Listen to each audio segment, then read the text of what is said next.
Jake Morrison stood in front of his storage locker, staring at the empty space where his chocolate bars should have been.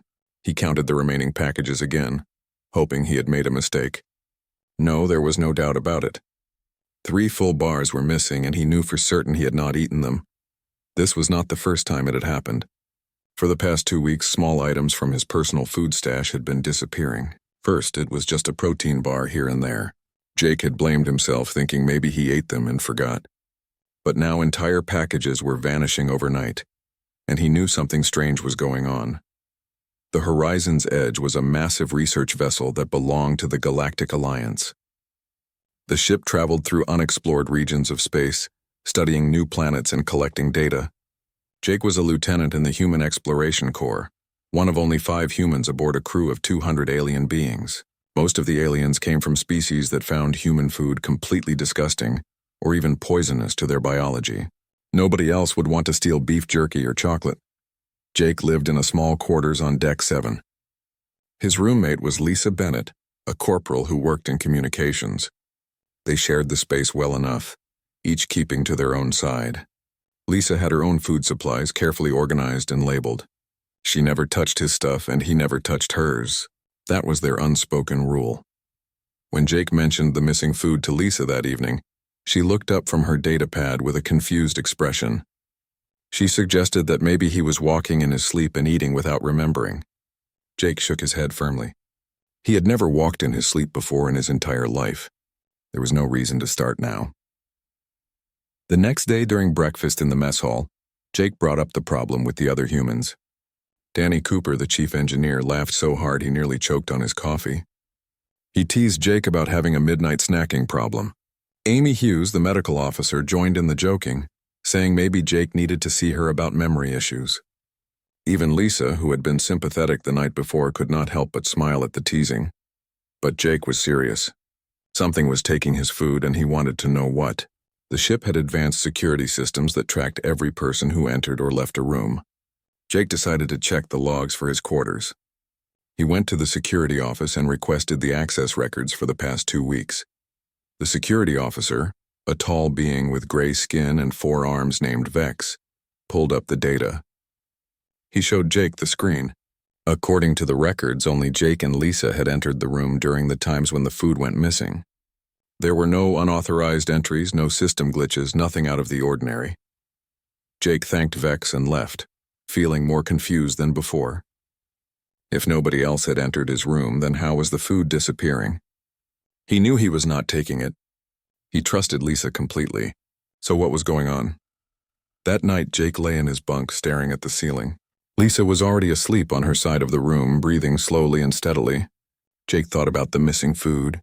The pattern was always the same. Items disappeared when both he and Lisa were out of the room during their duty shifts. Never when they were sleeping, never when one of them was inside. An idea came to him. What if something was coming into the room through a way that did not trigger the door sensors? The ship had ventilation systems, maintenance tunnels, and crawl spaces. Maybe something small could move through those spaces.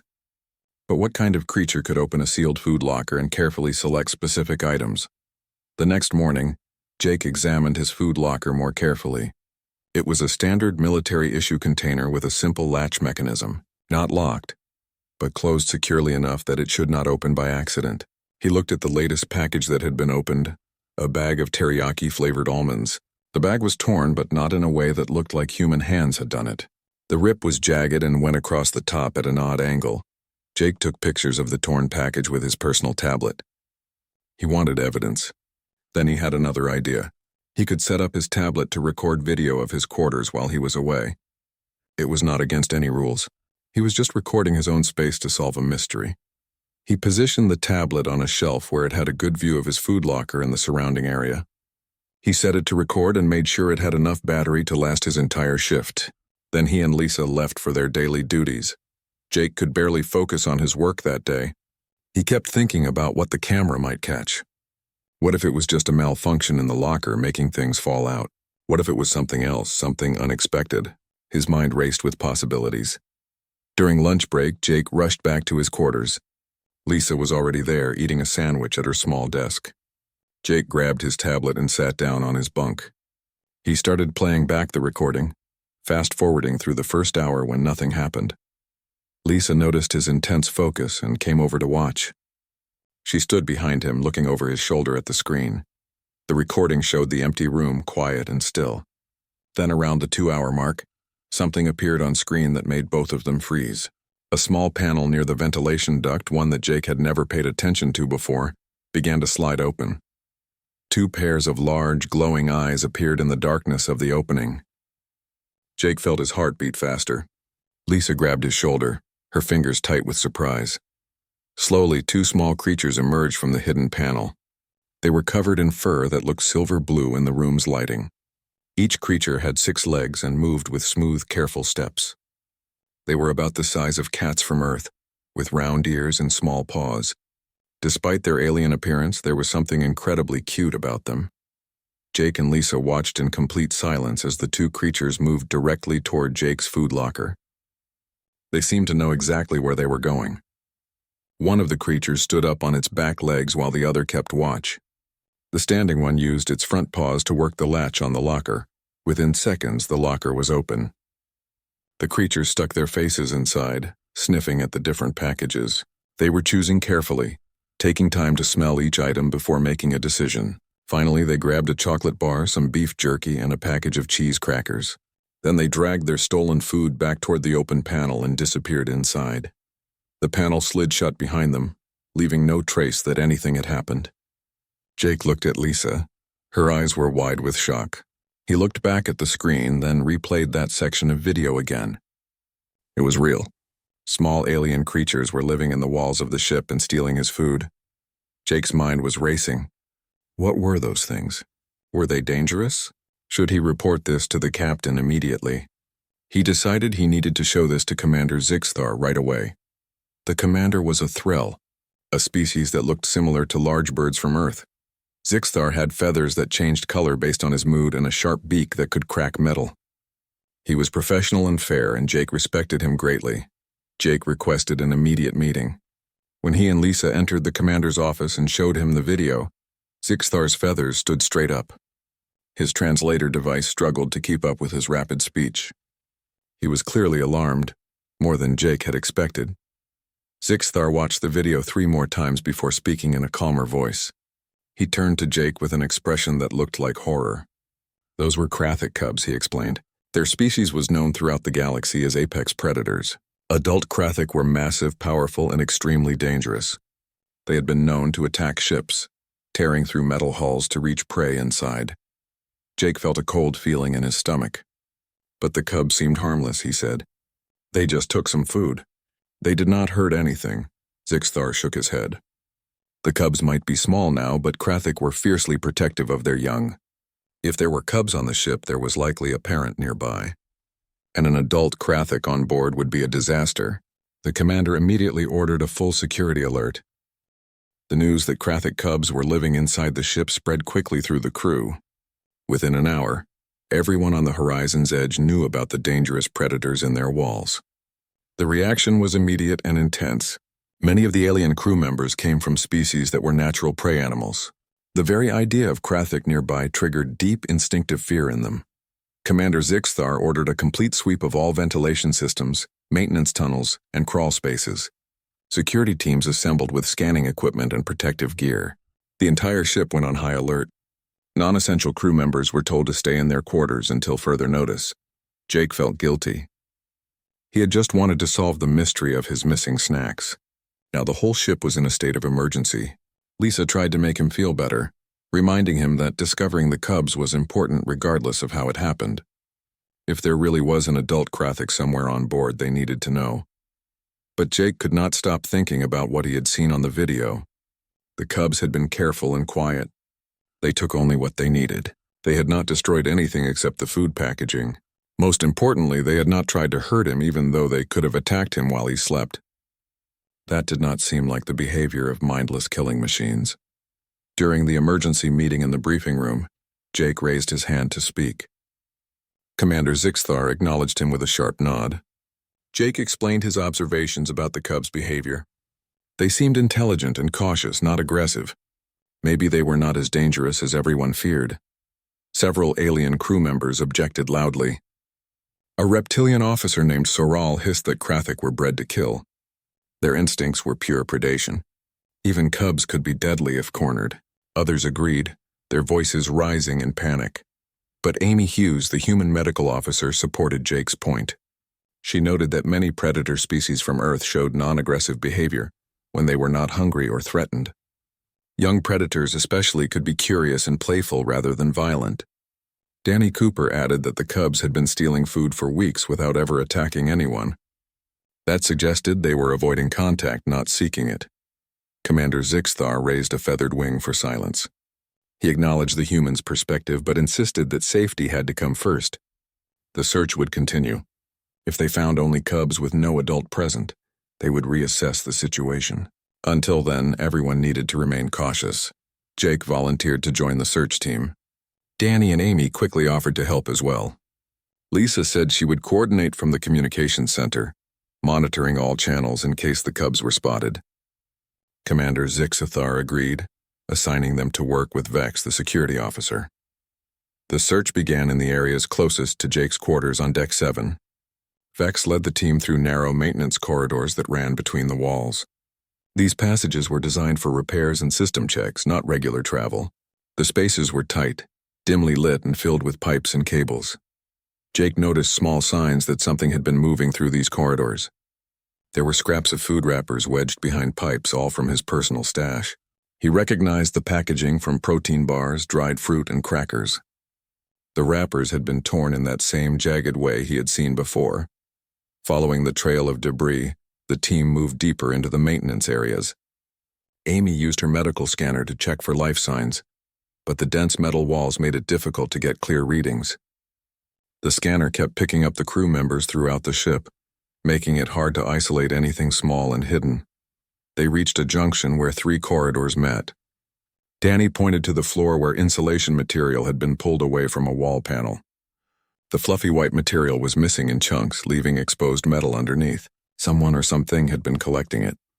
Vex consulted a map of the ship on his datapad. He traced possible routes the cubs could take from this junction. One path led up toward the upper decks. Another went down toward engineering. The third route went sideways toward the cargo sections. He suggested they split up, but Jake disagreed. Splitting up in a horror movie never ended well, he joked. They should stay together. They chose the path toward cargo. It made sense that creatures looking for food and nesting materials would go where supplies were stored. The corridor sloped downward, requiring them to duck under low-hanging pipes. Jake's shoulders barely fit through some of the tighter spaces. He wondered how the maintenance crews normally accessed these areas. After 20 minutes of crawling and climbing, they emerged into a larger passage that ran along the outer hull of Deck 3. This area was colder than the rest of the ship. Their breath formed small clouds in the air. The lighting here was minimal, just emergency strips every few meters casting a pale glow. Amy's scanner suddenly beeped. She held up her hand for everyone to stop. The scanner showed 2 small life signs ahead around the next corner. The readings were faint but definitely there. Her voice was barely a whisper as she shared the information. Vex wanted to call for backup immediately. More security officers with better equipment could surround the area. But Jake suggested they just look first. If they came in with a large force, they might scare the cubs and make them run deeper into the ship. Better to approach carefully and see what they were dealing with. The security officer was not happy, but he agreed to proceed with caution. They moved forward slowly, trying to make as little noise as possible. The metal floor beneath their feet creaked softly with each step. Jake's heart was pounding so hard he was sure everyone could hear it. They reached the corner and carefully peered around. What they saw made them all freeze in surprise. Ahead was a door marked Storage Bay 7C. According to Vex's map, this bay had been emptied and closed off years ago when the ship was refitted. It was supposed to be unused space, locked and forgotten. But the door was slightly open, just a crack. Warm air flowed out from inside, carrying strange smells. Amy checked her scanner again. The 2 life signs were definitely inside that bay. She also noted something else. The temperature in there was much warmer than the surrounding corridor, suggesting a heat source. Danny examined the door controls. The lock had been damaged, not broken violently but carefully manipulated. Something smart had figured out how to open it. He looked at Jake with raised eyebrows. These cubs were clever, he said quietly. Jake approached the door and gently pushed it open wider. The hinges were well maintained and moved silently. Inside, the bay was dark except for the soft glow of emergency lighting along the floor. As their eyes adjusted, they began to make out shapes. In the far corner of the bay, someone had built a nest. It was constructed from the stolen insulation material, pieces of blankets that had gone missing from cargo inventory months ago, and shredded packing materials. The nest was surprisingly well made, formed into a circular shape with high walls and a deep center. And there, curled up together in the middle of the nest, were the two cubs. They were sleeping peacefully, their silver-blue fur rising and falling with each breath. In sleep, they looked even more harmless and adorable. One had its tail wrapped around the other in what seemed like a protective gesture. Amy slowly swept the bay with her medical scanner, checking for any other life signs. She did this 3 times to be absolutely certain. Then she looked at the others and shook her head. There was no adult Krathic here. No parent waiting in the shadows. Just 2 cubs alone. The implications hit Jake immediately. These babies had somehow gotten aboard the ship without their mother. They had been surviving on their own, living in the walls, stealing whatever food they could find. They were orphans. Vex immediately contacted Commander Zixthar and reported what they had found. The commander's voice came through the communicator, sharp with concern. He ordered them to secure the area but not approach the cubs. He was on his way with additional officers. While they waited, Jake studied the cubs from the doorway. Now that he was seeing them in person rather than on video, he noticed more details. They were thin, too thin. Their ribs were visible beneath their fur. Despite all the food they had stolen, they were not getting enough nutrition. They were starving slowly. Amy saw it too. She whispered that human food was probably keeping them alive but not healthy. The cubs needed nutrients that Earth-based food could not provide. Without proper care and diet, they might not survive much longer. Danny looked sad. He had grown up on a farm and had raised many animals. He recognized the signs of creatures struggling to survive. These cubs were doing their best, but they were fighting a losing battle. When Commander Zixthar arrived with 6 security officers, he expected the humans to back away from the bay. Instead, he found Jake standing firmly in the doorway with a determined expression. Before the commander could speak, Jake started talking. He explained what they had observed. The cubs were alone, malnourished, and non-aggressive. They had been living in the walls for weeks, maybe months, without bothering anyone except to steal food. They were smart enough to avoid detection, and gentle enough not to hurt anyone. They were just trying to survive. Zixthar listened, his feathers smoothing down from their alert position. He acknowledged Jake's points but insisted that Krathic cubs would grow into adult Krathic.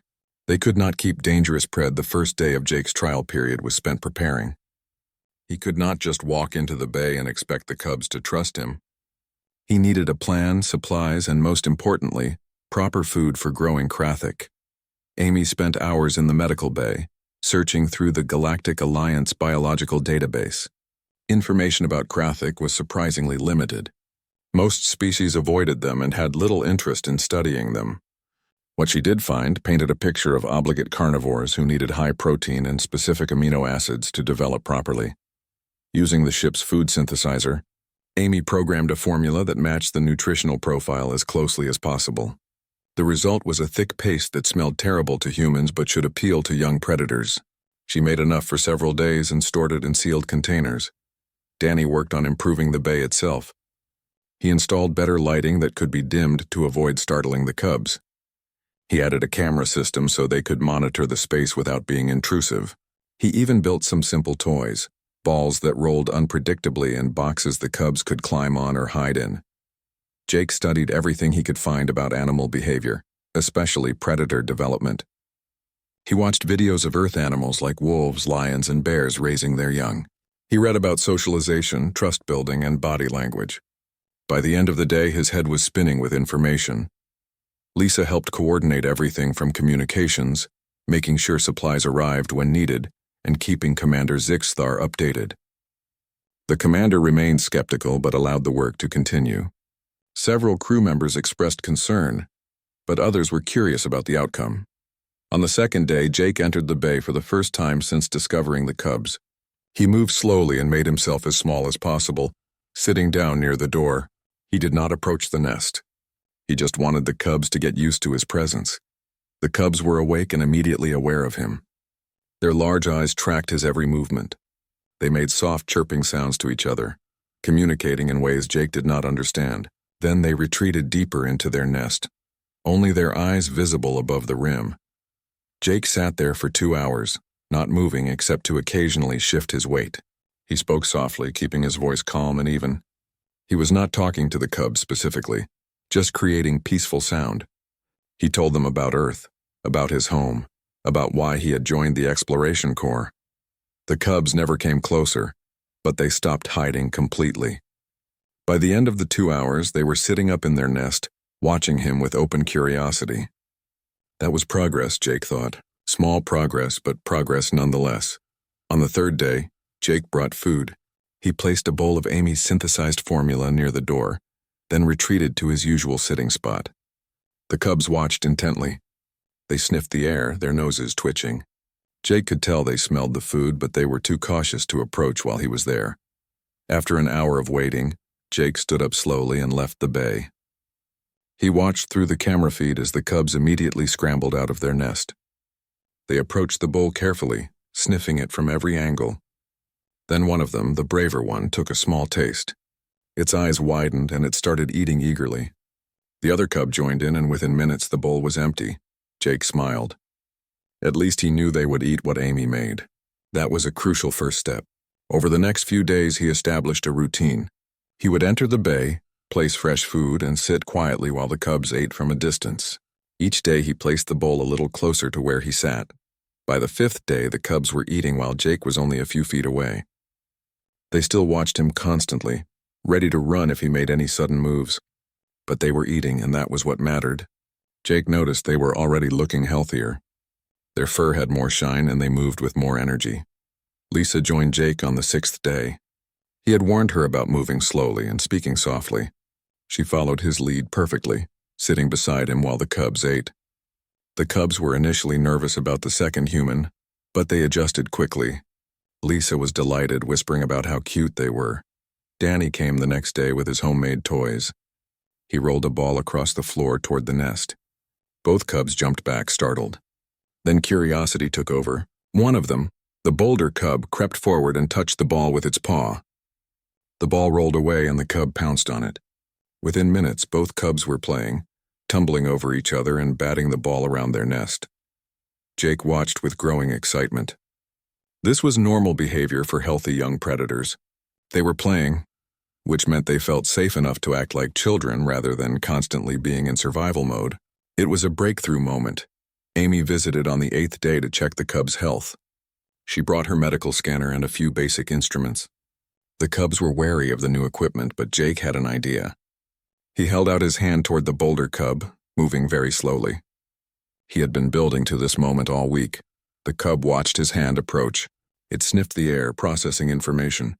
Then, to everyone's amazement, it leaned forward and touched its nose to Jake's fingertips. The contact lasted only a second before the cub pulled back, but it was enough. Jake had touched a Krathic cub and survived. Lisa quietly recorded the moment on her datapad. This was historical. No one in the Galactic Alliance had footage of peaceful human and Krathic interaction. Amy was able to scan the cubs from a few feet away, getting readings on their health. Her diagnosis was encouraging. With continued proper nutrition, both cubs should develop normally. By the end of the first week, Jake had exceeded all expectations. The cubs now anticipated his visits. They would chirp excitedly when they heard the door open. The bolder cub, which Lisa had started calling Scout, would approach within arm's reach. The shyer one, nicknamed Shadow by Danny, stayed back but watched with intelligent, interested eyes. Commander Zixthar reviewed all the footage and reports. During a meeting in his office, he admitted to being impressed. The humans had done what no other species had thought possible. They had formed a connection with apex predator young. However, he had concerns about what would happen next. The ship would reach a port in 2 weeks. The original plan had been to transfer the cubs to a wildlife facility. But now that they were bonding with humans, separating them might cause psychological harm. Additionally, word of Jake's work had spread beyond the ship. The Galactic Alliance Science Council had contacted Commander Zixthar directly. They wanted the cubs to remain with Jake. They wanted to study this human-predator bond more closely. Reports were coming in from other sectors about Krathic cubs being found abandoned. Something was happening in Krathic space that was leaving young without parents. The Science Council was considering a conservation program, and they wanted Jake to be part of it. Jake was surprised by the news. He had just been trying to solve the mystery of his missing snacks. Now he was being asked to become some kind of Krathic expert. He looked at his fellow humans for guidance. Amy thought it was an amazing opportunity. Danny said Jake had a gift for this. Lisa reminded him that he had always wanted to make a difference in the galaxy. Commander Zixthar gave Jake time to think about it. This was not a small decision. Taking responsibility for the cubs long-term meant significant changes to his duties and lifestyle. But as Jake sat in the bay that evening, watching Scout and Shadow play with their toys, he felt a sense of purpose he had never experienced before. Scout noticed Jake watching and trotted over. The cub had grown bolder over the past week. It came right up to Jake and sniffed his boots. Then it did something unexpected. It pressed its small furry body against Jake's leg and made a rumbling sound almost like a purr. Jake slowly reached down and touched the cub's head. His hand sank into incredibly soft fur. Scout leaned into the touch, the purring sound growing louder. Shadow watched from the nest, its head tilted with curiosity. Jake felt his heart swell with emotion. These were not monsters. They were children who had lost their parents and were struggling to survive in a strange place. They had stolen his food because they were hungry, not because they were evil, and now they trusted him, a human who had shown them kindness when everyone else feared them. Jake made his decision. He would accept the Science Council's offer. He would continue working with Scout and Shadow. He would help develop protocols for Krathic conservation. It was probably crazy, definitely dangerous, but absolutely the right thing to do. When he informed Commander Zixthar the next morning, the Threll commander's feathers rippled with approval. He admitted that he had hoped Jake would accept. The commander had watched the transformation of the cubs over the past week. He had seen them go from starving, frightened creatures to healthy, playful young ones. If humans could do that with Krathic, what else might they accomplish? The news was announced to the crew that afternoon. Reactions were mixed. Some crew members were excited about being part of something historic. Others remained nervous about having predators on board. But everyone agreed that what Jake had done was remarkable. Lisa organized a small celebration in the mess hall. The human crew and several brave alien friends gathered to congratulate Jake. Danny made a joke about Jake finally solving haters-on. 3 weeks had passed since Jake had accepted responsibility for Scout and Shadow. The cubs had grown noticeably in that time. They were bigger, stronger, and much more confident. Scout had become completely comfortable with all the humans, greeting them enthusiastically whenever they entered the bay. Shadow remained more cautious but no longer hid in the nest when visitors arrived.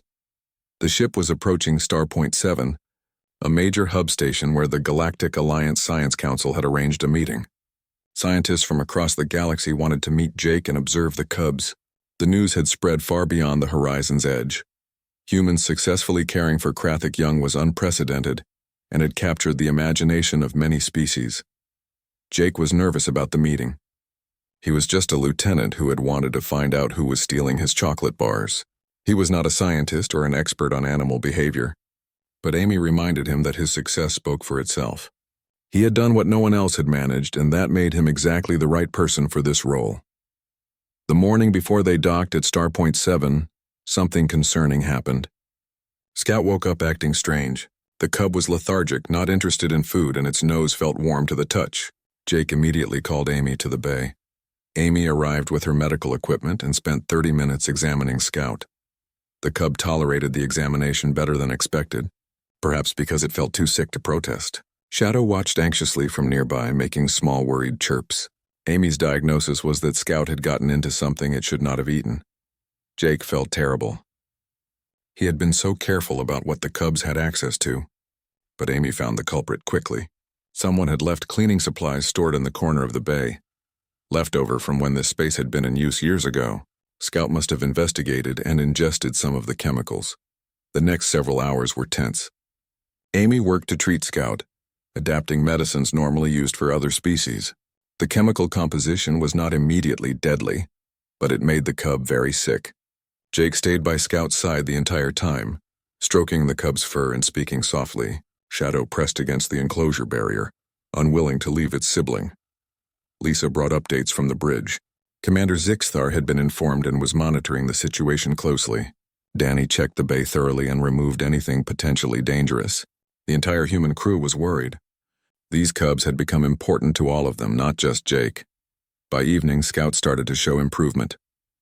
The cub's temperature came down and it drank some water. Amy was cautiously optimistic. She would need to monitor Scout overnight, but she thought the cub would recover fully. Jake refused to leave, settling in for a long night of watch. Around midnight, something remarkable happened. Scout, still weak and sick, crawled over to where Jake was sitting. The cub climbed into Jake's lap, something it had never done before, and curled up into a tight ball. The purring sound started, soft and rumbling. Scout was seeking comfort from Jake. Jake felt tears in his eyes. This tiny predator, this creature that was supposed to be a mindless killer, trusted him completely.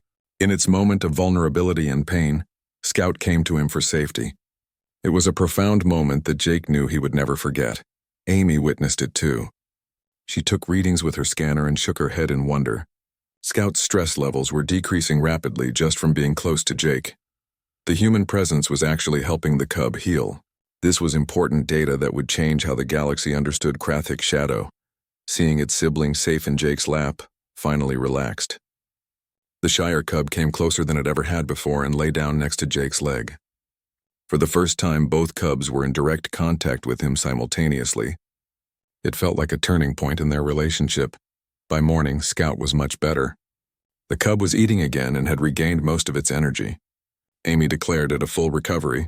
She also took the opportunity to give both cubs a thorough health check. Her findings were excellent. Both Scout and Shadow were developing perfectly, with strong bones, healthy organs, and good muscle tone. The Horizon's Edge docked at Starpoint 7 later that day. The station was enormous, a city in space where thousands of beings from hundreds of species lived and worked. Jake had been to many stations before, but this one was special. Today, he would present his work to some of the most brilliant scientific minds in the galaxy. Commander Zixthar accompanied Jake, along with Amy, Danny, and Lisa. The cubs remained on the ship in their bay, monitored by security. Jake had been nervous about leaving them, but the meeting was essential. Besides, Scout needed rest after being sick. The conference room was filled with representatives from the Science Council. There were insectoid beings with multiple eyes, gaseous entities contained in environment suits, crystalline life forms that communicated through light pulses, and dozens of other species. Jake felt very small and very human in this gathering. The head of the Science Council was an ancient being named Elder Quinn, a member of a species called the Mentari, who were known for their wisdom. Quinn's form was humanoid but seemed to shimmer slightly, as if not entirely solid. The Elder's voice was gentle but commanded immediate attention. Jake presented his experience with the cubs, showing video footage of their progress over the past month. He explained his methods, the nutritional solutions Amy had developed, the socialization techniques he had used. He was honest about the challenges and the close call with Scout's illness. The scientists listened with rapt attention. Many took extensive notes. Some asked questions that Jake did his best to answer. What surprised him most was their reaction to the moment when Scout had climbed into his lap while sick. Several scientists became visibly emotional. One crystalline being pulsed with colors that the translator indicated meant deep appreciation. Elder Quinn spoke after Jake finished. The Mentari explained that Krathik had been feared for millennia. They were seen as monsters, impossible to communicate with or understand. Many species had written them off as purely instinctive killers. But Jake had proven that assumption wrong. He had shown that even the most fearsome predators were still social creatures capable of trust and affection. The Science Council had been receiving reports about abandoned Krathik cubs for the past 6 months. Something was disrupting Krathik family structures in their home territories. Without intervention, an entire generation of cubs might die. The council wanted to establish rescue and rehabilitation programs, and they wanted humans to lead the effort. Jake was stunned. Lead the effort? He looked at his crewmates for support. Amy nodded encouragingly. Danny gave him a thumbs up. Lisa smiled. Commander Zixthar's feathers were arranged in a pattern that indicated pride. They all believed he could do this, but Jake had conditions. He was not a scientist and he knew his limitations. He would need support, resources, and most importantly, he would need his team. He gestured to Amy, Danny, and Lisa. These humans had made his success possible. Any program would need to include all of them. Elder Quinn agreed immediately. The Science Council would provide whatever resources were necessary. A facility would be established specifically for Krathic conservation. Experts from multiple fields would be assigned to help. The humans would be the core team, but they would not be alone in this work. The meeting continued for several more hours. Details were discussed, timelines established, budgets approved. By the end, Jake had gone from a lieutenant trying to catch a snack thief to the director of the Galactic Alliance Krathic Conservation Program. It was overwhelming and exciting and terrifying all at once. When they returned to the ship, Jake went immediately to check on the cubs. Scout and Shadow were playing with their toys, both healthy and energetic. When they saw Jake, they rushed to the barrier, chirping excitedly. He entered the bay and both cubs climbed on him, competing for attention. Jake laughed, scratching behind Scout's ears while Shadow rubbed against his leg. He told them about the meeting, about the program, about how they were going to help save their species. The cubs did not understand his words, but they responded to his tone, purring and nuzzling closer. Lisa recorded the moment, as she often did now. The footage of Jake with the cubs had become incredibly popular on the Galactic Network. People from across known space followed their progress. Some species that had feared Krathic were beginning to see them differently. Others who had never thought about Krathic at all were now concerned about their conservation. That evening, the human crew gathered in Jake's quarters for a private celebration. Danny had managed to acquire some actual Earth food from a trader at the station, a rare treat this far from home. They shared stories and made plans for the future. The mood was joyful but also reflective. Amy raised her glass in a toast. She spoke about how they had started this journey as 5 humans alone on an alien ship, trying to find their place. Now they were pioneers in interspecies relations, proving that humans had something unique to offer the galaxy, not superior technology or military might, but empathy and the willingness to see potential for connection where others saw only danger. Danny added that they were also proving humans were stubborn enough to care for creatures that everyone else thought were impossible to handle.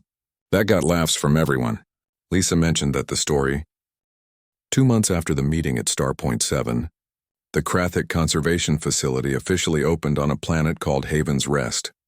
The planet had been carefully chosen for its diverse environments and distance from major shipping lanes. It was beautiful, with purple vegetation and 3 moons that painted the night sky in silver light. The facility itself was impressive. The Galactic Alliance Science Council had spared no expense. There were multiple habitat zones designed to mimic natural Krathic environments, medical bays equipped with the latest technology, research laboratories, and comfortable quarters for the staff. Jake sometimes still could not believe this all existed because he had noticed his snacks going missing. Scout and Shadow had been the first residents of the facility. They had adapted well to the larger spaces and more varied environment.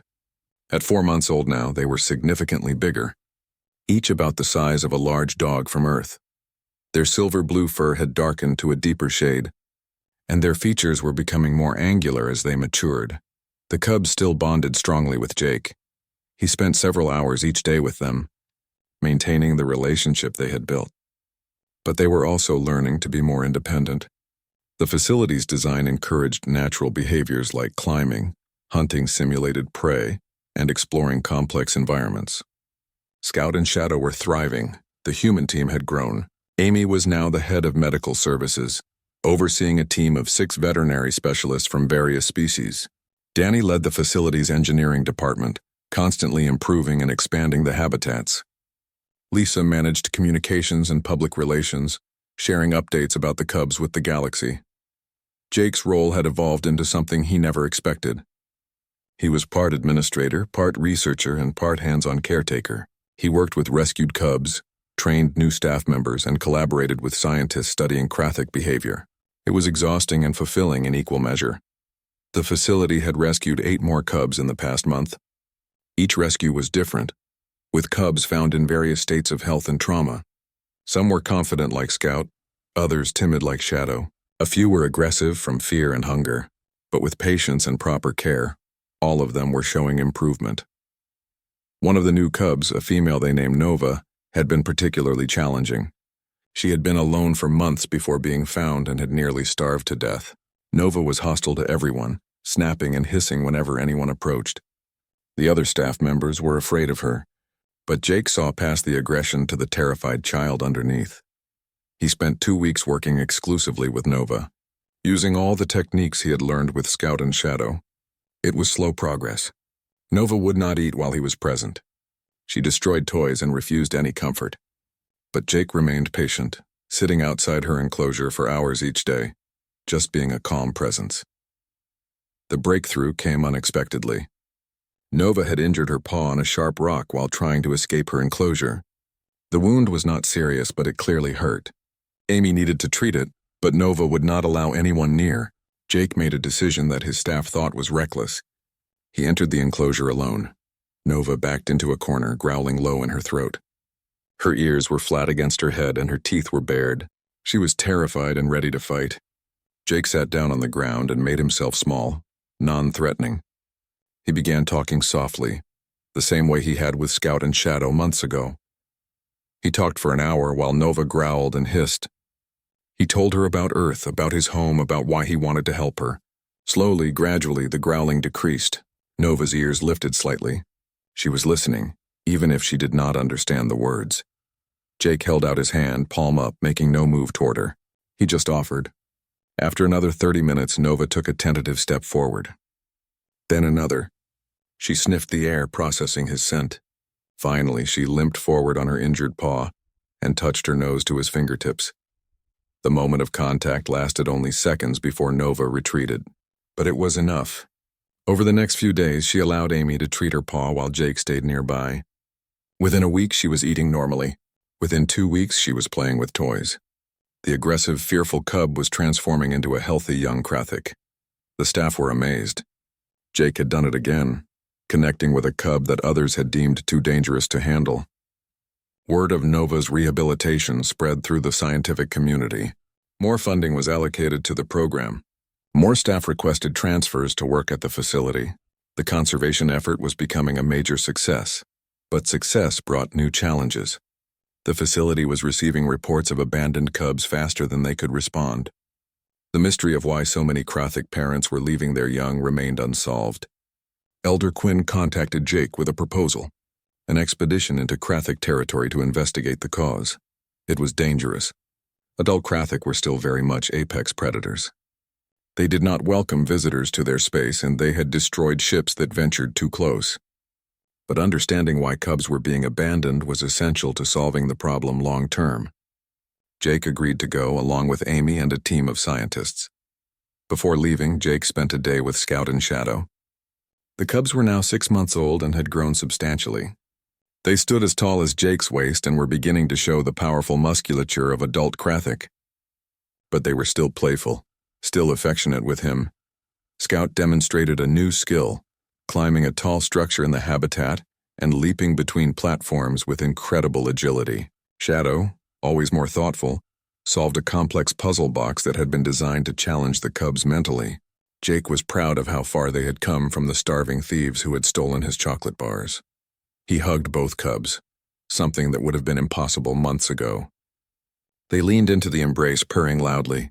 Other staff members watched with smiles. These moments were why they did this work. Not for the scientific discoveries or the galactic recognition, but for the simple joy of seeing creatures thrive when given a chance. The expedition ship, named Explorer's Hope, departed Haven's Rest 3 days later. The crew was small but highly skilled. Besides Jake and Amy, there were xenobiologists, linguists, and a security team trained in non-lethal defense. Commander Zixthar had insisted on sending Vex as security chief, saying he trusted the officer to keep the humans safe. The journey to Krathik territory took 2 weeks. During that time, Jake reviewed everything known about adult Krathik. They were solitary hunters coming together only to mate. Females raised cubs alone for the first year before the young dispersed. They communicated through complex vocalizations and body language. They were highly intelligent and extremely protective of their territory. When they finally entered the outer regions of Krathic space, the crew went on high alert. Sensors showed several large life signs in the area, likely adult Krathic. The ship moved slowly and broadcasted peaceful intentions in multiple languages. There was no response, then they found something unexpected. A Krathic den on a small moon abandoned. The den showed signs of recent use with nesting materials and food remnants. But the occupants were gone, and not by choice. There were signs of struggle, claw marks on rocks, disturbed ground. Amy analyzed samples from the den. She found traces of a chemical compound that did not belong. It was synthetic, created by technology, not natural. Someone or something had been here, and whatever they had done had driven away the Krathic parent. That would explain why the cubs were being abandoned. The parents were not leaving by choice. They were being forced away or captured. The team followed the trail, finding more abandoned dens with similar evidence. A pattern emerged. Over the past year, something had been systematically disrupting Krathic family groups. The adults were disappearing, leaving cubs to fend for themselves. It was not a natural phenomenon. It was deliberate. Jake felt anger growing. Someone was intentionally orphaning these cubs, but why? Krathic were feared, but they were not hunted commercially. Their territory was mostly avoided by other species. What reason could anyone have for targeting them? The answer came when they discovered a hidden facility on a remote asteroid. It was a research station, but not one sanctioned by the Galactic Alliance. Using stealth approach and careful scanning, they identified it as belonging to a private corporation called Apex Industries. Vex accessed public records. Apex Industries was a weapons development company with a questionable reputation. They specialized in bioweapons and genetic research. Suddenly, the pieces fell into place. They were capturing adult Krathic to study them, to use their predatory abilities for military applications. The cubs were just collateral damage. Jake contacted Elder Quinn immediately with their findings. The Mentari leader was horrified. This was a serious violation of Galactic Alliance laws regarding sentient species rights. Even though Krathic were not part of the Alliance, they were protected under conservation statutes. Apex Industries would face severe consequences. Within hours, Alliance enforcement ships arrived. The illegal facility was raided, and the captured Krathic adults were located in containment cells. There were 12 of them, sedated and restrained. Medical teams worked to safely release them while Jake and Amy watched. These were the parents of the cubs they had rescued.